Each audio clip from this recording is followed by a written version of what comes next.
Susan, did you ever see Susan did that video with me the other day with Starbucks? It's hard, isn't it? Yeah. All right. Just make sure everybody knows. All right. Good to see everybody. Thanks for coming out. Appreciate it. First of all, I don't know. I'm glad you guys are all okay, but I've never seen anything like I saw this morning. So I hope everyone's okay. It was, out in Waverly, it was blown. I got about 4:45. I got up and went and sat outside and listened to it. So I hope everyone's okay and treating power lines and everything is put back up. So appreciate all the people who do that for us. First scrimmage today. I'll answer all those questions about it. Great first scrimmage. Just a couple injury updates. Unfortunately, Bly Hill and Gage Stinger will be out for the year. So both got injured. Bly had that patella once before, and unfortunately, just re-injured the patella in a non-contact play a couple days ago. So he was doing really well. He was playing really well, and our heart breaks for him. And Gage Stinger, just the heartbeat. The epitome of what it means to be a Husker, a leader on the team. Just a grinder and a guy that was going to play a lot of football, especially on the special teams for us. So hate that he also hurt his knee as well. So very, very, very unfortunate. But, we believe in both those guys as people. We know who they are. We know that they'll both be back. We're here to support them in every way. But aside from that, obviously Mac and those two guys, the rest of the team pretty healthy with a couple guys, some soft tissue strains, but most guys trending towards being able to play in the first ball game. So with that, I'll answer any questions you guys have. Yeah, we had I think the way it works is if it's within 30 miles. Susan, is that right, Susan? 8 miles. If it's within 8 miles, we have to leave the field, and we did not want to practice in the indoors, so we just kind of held the guys as if it was a lightning delay, and I think it only held them for maybe 15 minutes. What? 20. I used to think I probably should know that better, but about 24 minutes. So we were able to get on and off the field really efficiently. Just a credit to the fields that we were able to withstand all that rain and still go outside on the grass and practice and have a really great practice field. So, but just really about a 24-minute delay, and obviously there was no lightning here at that time, but still within 8 miles. Without seeing film, I know a lot, just impressions, but what were your main takeaways from the scrimmage? I thought we were really, really, really, really efficient on offense. I thought we were able to both run the ball and throw the ball. The one caveat to that is that when the quarterback's not live, sometimes guys are blitzing and running by, and I'm saying stay off them. So, to stop a guy like Dylan, you're going to have to get to the quarterback and affect the quarterback. So there's probably a lot of plays where, guys are blitzing, they have to pull up. And I just think on defense, a lot of good things being done on defense. I just think we have to continue to tackle. We have some elite running backs, and it's really hard to tackle those guys. And so our tackling is something that has to improve based upon we did a Wednesday short yardage live period and today's live period, and we just need those reps. It's the first week of tackling. We're gonna have to really improve that this week. You think about it, really 5 more practices till training camp is over, and 9 practices until we start game week. So when I say over, like next Saturday, kind of as you get in the next week, you start a little bit of game planning for 4 days and then game planning full out. So we have a real sense of urgency, and I think tackling is probably the main thing. And then we got some punt, we got some field goals. Really pleased with the field goal operation today, and it looked like the punt. I've never enjoyed the punt periods in my life, but it's my favorite period of practice right now. I just could watch Archie punt all day. I've never seen anything like it. So it's like watching a YouTube short. I mean, the guy's amazing. So what he does. So I used to walk over the O-line during punt period, or kind of stand to the side. Now I'm out there like with popcorn because it's really a fun thing to watch. I hope we don't punt a lot, but when we do, it'll be fun. When you say he's amazing, is it because of the distance and accuracy, or just the fact that he's can do it with both feet, or what specifically amazes you about his ability? Okay, so think about this. We're going to go to Arrowhead Stadium and play at 8 o'clock at night with a kicker who can kick with both feet and kick all the kicks. It'll be the first ever football game he's ever played in, I believe. He's never played in a football game before. Now, he might come up and say, no, I played in to what Eck told me last night. I knew he was at Pro Kick or whatever, is it Pro Kick? Someone wrote a story about it, right? Pro Kick? I don't want to make sure thank you, Pro Kick. But he's never played in a game before. It'll be his first ever football game. I mean, and he knows every player on the team's name. He's 18 years old. He left his country. He left his family to come here to play a sport he's never played before. There's not a guy on the team that doesn't love him because of his personality, not just because of what he do. So I think Mitch, it's a multifaceted thing. He's one of the coolest dudes around. He's got so much juice. He's one. Sometimes I'll say something. A lot of guys are like afraid. He'll come back at me with the most witty retort. And then you've seen before when we did Chasing Three last year. We'd have like talent shows and guys get up and sing. Well, the one team meeting, I wasn't there. We had a head coaches meeting. Susan ran it, and he got up and he sang Piano Man, and it's like, the guy crushed it. So like he's just like the most interesting man in the world to me. But I think what's cool about it is just what he can do and the system. Like we've got athletes out there. He's rolling left. He's rolling right. He can straight punt. He can directional punt. He can banana kick, as I said last time. So there's just a lot of different things. And you can see the guys back there catching punts. Jacory, Mosey, Caleb Benning, Andrew Marshall. I might be forgetting one, but those guys are having to catch all those kicks. So I think we're going to be way better. And we haven't even introduced the south side of the stadium wind yet. So I think it's going to be a really interesting dynamic. How's the tackle battle, particularly the left tackle battle, shaping up in your eyes, Pritchett and Gunner? I don't think we're close to being settled. I don't think we're close to being settled at any point. I think really it comes down like this. This is like for the first assessment, right? This is like your midterm. Really, next week's scrimmage is kind of like almost your final, and you go from there. Pritchett's doing a really nice job. Gunner's doing a really nice job. And as you know, at the other side, like if they're the two best tackles, we'll slide one over to right. So it's really a four-way tackle battle with some other guys fighting to get in too, obviously. But Turner's getting more and more cleared every day. He was able to do the most amount at practice. Now, he couldn't scrimmage with the most amount of reps yesterday that he could do in terms of some of the things he could get involved in. Teddy Prohaska is looking healthy and out there, and he's doing a nice job. Tyler Canuck's doing a nice job. So, I think this week is a really pivotal week. So I'll have to watch this tape to see. But I think heading into this week, it's a really important time for all four of those tackles. Matt, you said that you were also impressed with the place kicking operations. Who, in terms of those place kickers, has stood out to you? They all have. They all done a really nice job. You go back and look at. It's funny. I had Eck and Brett come in my office yesterday. We missed a field goal in an overtime game against Illinois last year. We missed a field goal with, I think it was 5 minutes left in the third quarter against Iowa last year. We missed a field goal 5 minutes left in the fourth quarter. Maybe it was earlier against Iowa. We missed a field goal against UCLA at the half. Missed a field goal against Wisconsin 2 years ago, heading into halftime, and we missed the extra point against UCLA. Last year, and then we missed a field goal against Iowa 2 years ago. We lost 13-10. So you're gonna miss field goals, but a lot of those also had bad snaps. Just operation, was all a part of it. Not all of them. I'm not placing it on any one person, but so when I look at it right now, I'm looking at the total operation. I'm looking at the snap, the hold, the kick. I'll have to say Camden's doing a fantastic job holding. Like he's a special holder. He's taking tremendous pride in it. Obviously, his dad Sam's, probably taught him that at a young age, and he's doing a great job. And then Jalen Gramstad's doing a great job as the backup holder. And I think that's as important. Sometimes we just look at like the easiest thing, the kicker, and sometimes I do. But having a guy like Brett around and a guy like Eck around, talking about all the different details, the wings, the tight ends, the double bump, the inside, not allowing push. We get a lot of live field goal reps here. We believe in that, and those guys, the whole operation's been good. And I think I don't even know if we missed one today. So I think we're just now having to start to push that distance out. We've been really good inside the 30-yard line. So field goals going out to the mid 40s, but. Now we're starting to push it out. Hey, can we make that 52-yarder as the game expires? Can we make that 53-yarder? So that's sort of our next steps heading into this week. Matt, you said your running backs are really hard to tackle. Is that just Emmett, or does the whole group have quite a bit of? No, yeah, there's a misconception out there. We got great backs. Yeah. If anybody doesn't think we have three great backs, then can't wait for them to see these guys. Mosey's a dude. Mackay might be one of the fastest guys I've ever seen going from first 5 steps. Now they have to go do it in the games, right? Like I'm just talking about in practice right now. But I think that's a loaded room for us. Kenneth Williams is out there balling. Connor Booth, tell you what, he's just gaining his stride right now. So Emmett obviously has like some pelts on the wall and some pedigree being out there, but Mosey and Mackay are making a tremendous push. Quinton's still out, so we're hoping we get Quinton back this week. But those other guys have just raced ahead. And they both can catch the ball out of the backfield, and they both can protect. EJ does such a good job. Like you can't play on our offense if you can't protect. And so they do a nice job of that.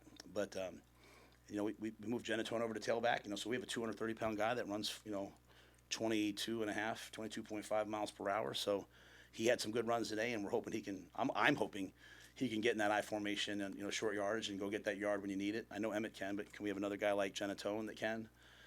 So I'm really pleased with that room. I have some concerns. That's not the concern for me. So Nelson and Mosey are the two who stepped up the most. Yeah, they've gotten the most opportunities, right? And so, Mosey was going with the Tuesday, and I threw him out and I said, put him with Black, like put him with the first group. I mean, he's every single day. Here, I'd say this. Most of our guys are like this. We had Troy Vincent Sr. And I say Troy Vincent Sr. because his son Troy Vincent Jr. works for us. But the NFL executive vice president of football operations. He came in and he was talking about a lot of things in terms of conduct and demeanor on the field and all that. But he was also talking a lot about like being a pro, and obviously he's in the Pro Football Hall of Fame ballot as a player, and now he's the number 2 guy at the NFL. But he talked a lot about guys who are willing. Like I'm the left tackle, and they say, "Hey, go over and play right tackle." And how in today's day and age, some guys will say, "No, I don't want to do that. Then we'll look bad." I could put Isaiah Mosey. I'd say, "Hey, go play corner right now," and he wouldn't say like, "Well, what's the defense?" He'd put his helmet on. He'd run out there and play corner. And it's easy to say he's a coach's kid, but I think I would not be giving him enough credit. He just loves football, and so he's done a great job. Mackay, Dana kind of aired out some of his concerns about Mackay at the end of the spring.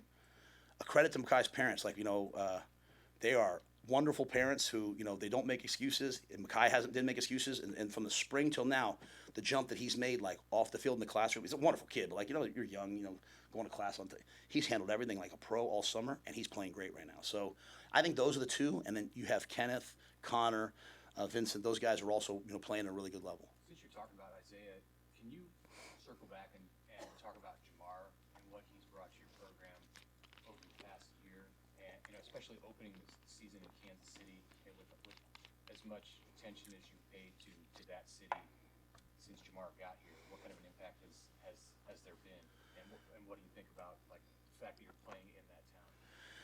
Yes, thank you. I'll say this. The first time I met Jamar Mosey, we were going there because obviously they had Isaiah, but they had some older guys. They had Williams was the same year, but they had some other guys. And I remember talking to him, and we were talking about music, and we were talking about books, and we were talking about coaching. And I walked out, and I can't remember which coach I was with. And I said I would hire that guy. And if you go back and look at my history, I'm the first-year head coach at Temple. I hired Terry Smith, who's now the secondary coach at Penn State. I hired a high school coach right off the bat. Boom. I think high school coaches are the best coaches in football. My dad was a high school teacher and coach, and besides being a minister, my uncle's in the Pennsylvania High School Coaches Hall of Fame. My cousin went to the state championship game as the head coach at Bishop Carroll. I love high school football coaches. I go to Baylor. I hire 3 Texas high school football coaches right off the bat. Joey McGuire now is the head coach at Texas Tech. They do everything. They don't just coach. They lead. They mentor. They're not in it for the money. They're in it because they love the game. They love coaching. So I'm always looking for guys like that. And, obviously when I first got here, I hired Bob Wager, who I think is a great coach, and I believe he's at TCU right now. When I met Jamar, I said I would hire him. It was unique because, his son was also coming up. But, he went to UCF because they recognized what he could do. And I just love his demeanor and his personality. So we hired him while Isaiah was committed somewhere else. And, since the day he's been here, obviously he has a tremendous ability to help us in recruiting. He's also a really good football coach. He's been willing to move around multiple positions. But here's what I want to say. He came and he spoke to our team the other day. So I give coaches a different chance to speak to the team in the team meetings. Like, they don't need to listen to me all the time. And it was probably the best I've ever heard a position coach talk to the team. It was mesmerizing. It was absolutely mesmerizing. We had Jerry Madelon with us, who was doing some media training. Jerry's 30-year producer at ESPN, 7 Emmys, now an NFL network. He started working with me at Carolina to help me as I was under the gun in Carolina, and I just things weren't going well, and so he works with a lot of guys who work with me in terms of presentation. So I brought him in to help our players, or do every year we do media training. And he sat in the back and he was like, "Oh my gosh, who was that?" So it would not be doing him it would be doing him a disservice to say, well, Coach Mosey's a great recruiter. He's great with the guys. He's great at everything he does. He has one role right now.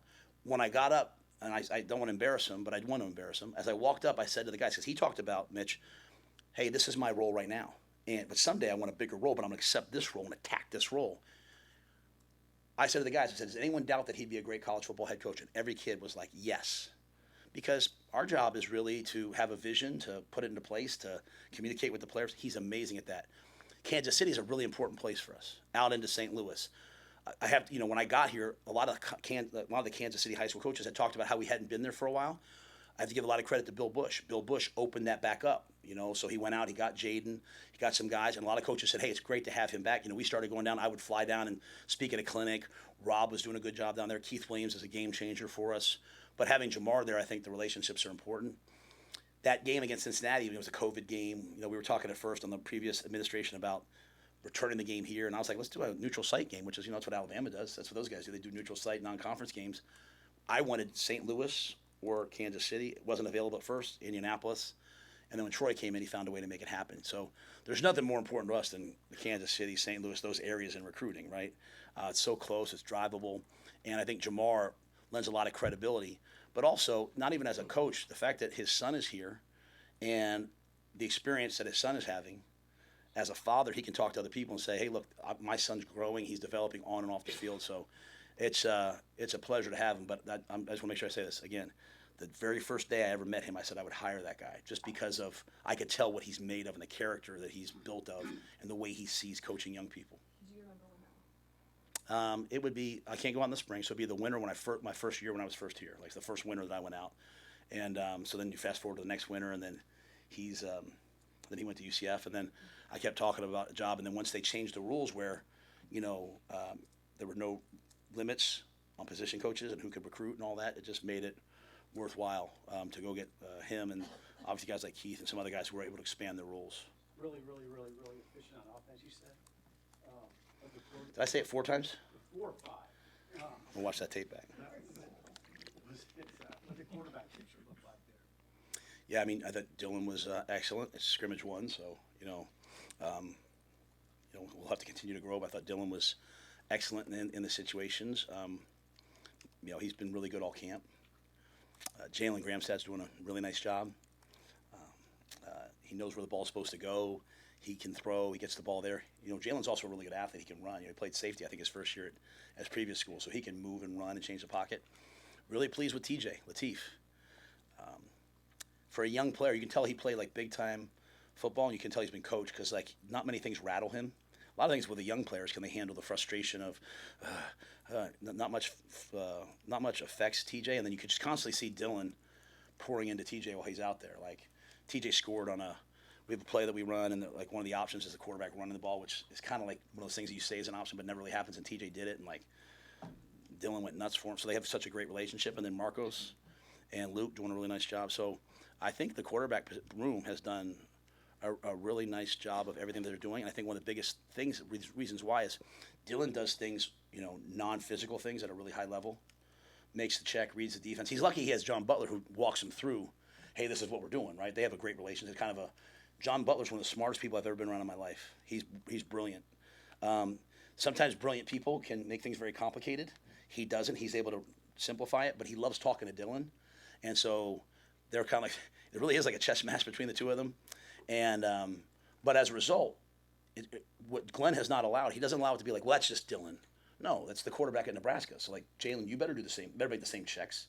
Hey, TJ, you better flip the protection. You better know when you're hot. You better sight adjust. So it's not just like a Dylan thing. It's a quarterback thing. But the great thing is Dylan's just sprinting and leading the way, and the other guys are having to catch up. If they didn't see Dylan doing that, we would probably be much more remedial. But they see Dylan doing it, so as a result, they all want to do it. So I think we're doing really nice things in the quarterback room. When you're picking guys on the back end of the defense, how do you balance, obviously, having the skill to play there, but also their ability to communicate and chemistry with that? Yeah, I mean, I think playing defense is really, really simple, right? It's about playing really hard with shocking effort, being really physical, having the courage when the ball's coming at you not to panic, but to trust your technique and trust yourself, which is a really hard thing. It's about knowing and doing your assignment. And when you think about coaches always say the word execution. We define that for our players, man. It's number one, knowing and doing your alignment and assignment. Number two, it's utilizing the correct technique correctly. Coach tells you to step and replace or backpedal, do that. It's about making high-speed decisions, and that's where we all get lost. We all go to as coaches, we all go to rivals. This kid runs 4.3. This kid runs 4.4. This kid runs 4.5.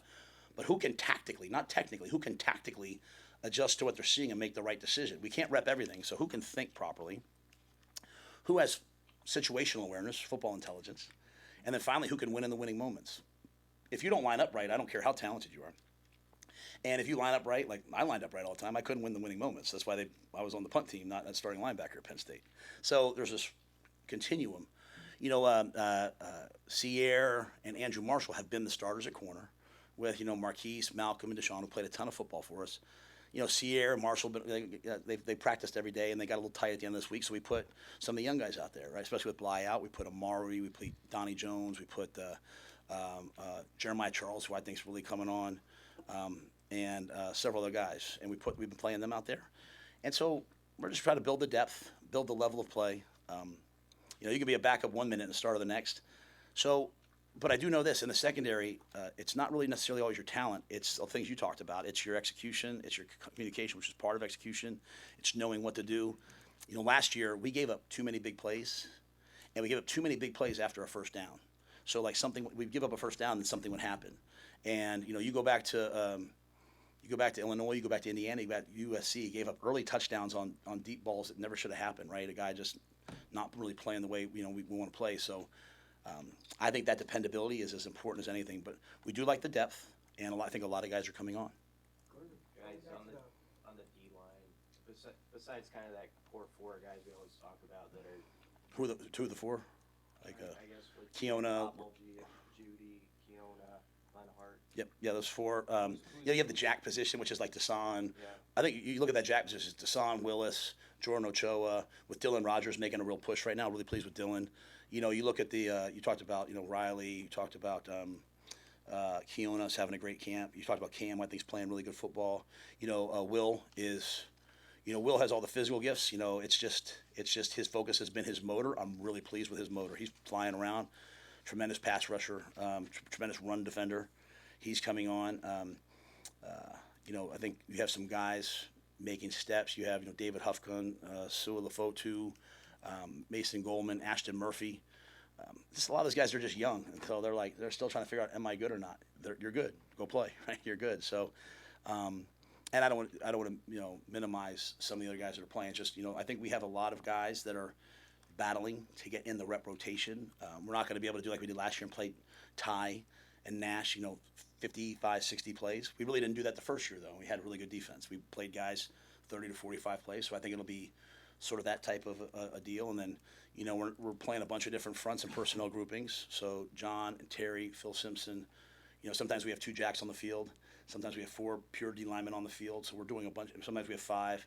So we're doing a bunch of different things to get players on the field and helping guys find their role. So I think a lot of those guys are coming on. Going back to the running backs, you said with Quinton out that the other guys have sort of raced out a little bit to start. When Quinton comes back, I guess, how much catching up do you feel like he's going to have to get back? What we know Quinton's talented.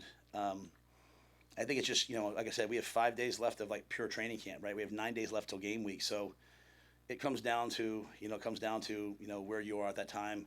You can't control when you have an injury. You can certainly try to prehab and not get hurt and sleep and hydrate and do all things that, if you get 8 hours of sleep, if you get less than 8 hours of sleep, you're 1.7 times more likely is what Mitch tells the guys to get an injury. So I guess that's almost twice. I'm not great with math, but that's almost twice. And so, you can try your best to avoid injuries. When you have it, you have to rehab and get back as soon as possible. But, on good teams, we think, we are a good team.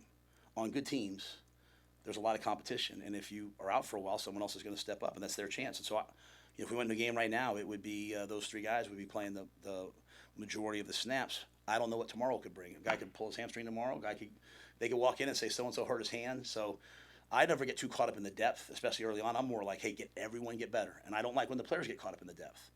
They're like, well, this guy's here, this guy's here. Just, am I a great player? If I'm not a great player, become a great player, and we'll find a way to get great players on the field. So I do think he has some catching up to do. I do think, and that's not about him. It's just about what the other guys have done. They've done a great job. But we'll need a lot of guys this year. It's going to be a physical year. We play some great teams.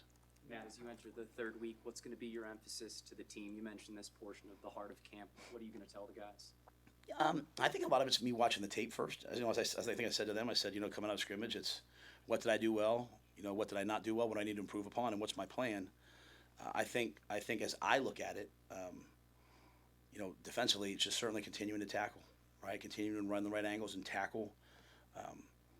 Continuing to, situational football. We've been doing a lot of 2-minute stuff. We didn't do any today. It was more like first and second down, red zone. And then we did work 2-point plays as if it was overtime. The kicking game, we got to continue to master the field goal and, field goal rush.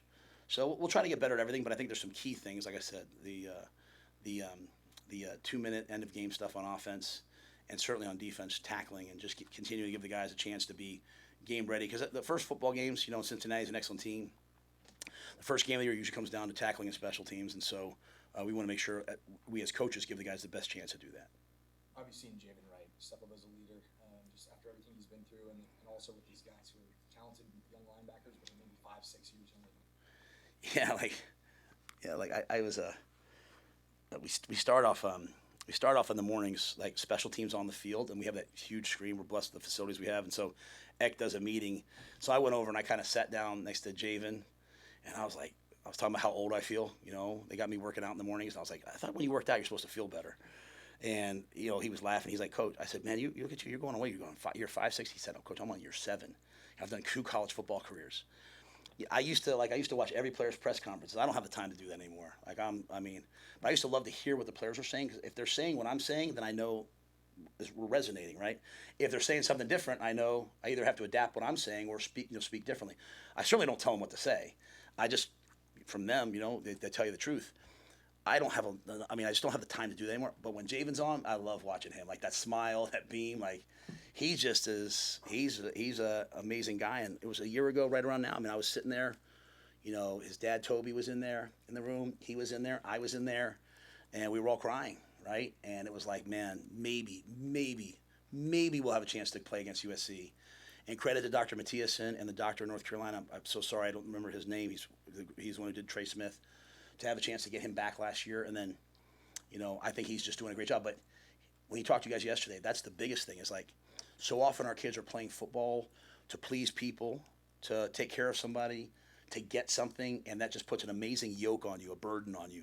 And Javen's playing on borrowed time, right? He had it taken from them. He's playing for the joy and passion of playing, and so that's infectious to those guys. I think for me, like the pressure of this job. Not Nebraska, of being a head football coach and of feeling like, man, I walk in the building, there's 100 people every day, staff-wise, and there's 120 players that are depending on me to do a good job. That can make you start to walk around like this. But like if I can connect to the joy and passion of being out there, and it's sometimes it's adversity that brings that out for Javen. Like when they told me Mac tore his ACL, man, I walked into Drew's office and he was in there on the phone with his dad, and I just sat down in the middle of practice, put my arm around him, and we didn't say anything for like 10 minutes, man.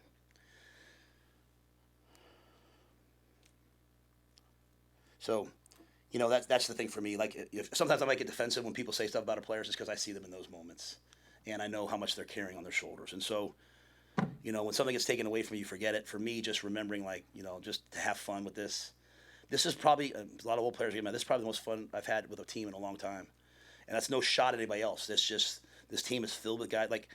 Literally, Dylan was chasing me off the field, like almost cussing at me because I wouldn't let them have any more plays. I said, "You get 40 plays today." They got to 41. He wanted 6 more plays. Emmett was mad because he only got however many reps. He wanted more reps. That's just the most fun. But I think it starts from guys like Javen. Javen's never going to be rah rah da da da da. But man, he's going to walk around that locker room on mornings where you have to get here early with that beaming smile and that joy and not taking things for granted. And that's the biggest difference from last year's team to this year's team. Last year's team was a lot of times like, why are we doing this? Why are we doing? Well, my friend at so-and-so says we don't have to do this. And now I want the guys being like, hey, we do more than everybody else, and we're proud of it. Like, we're proud of what we do. So Javen and all the guys, I think this has been a fun camp. We'll see how this tape goes. Might not be fun tonight as we watch the practice tape, but that's part of the journey.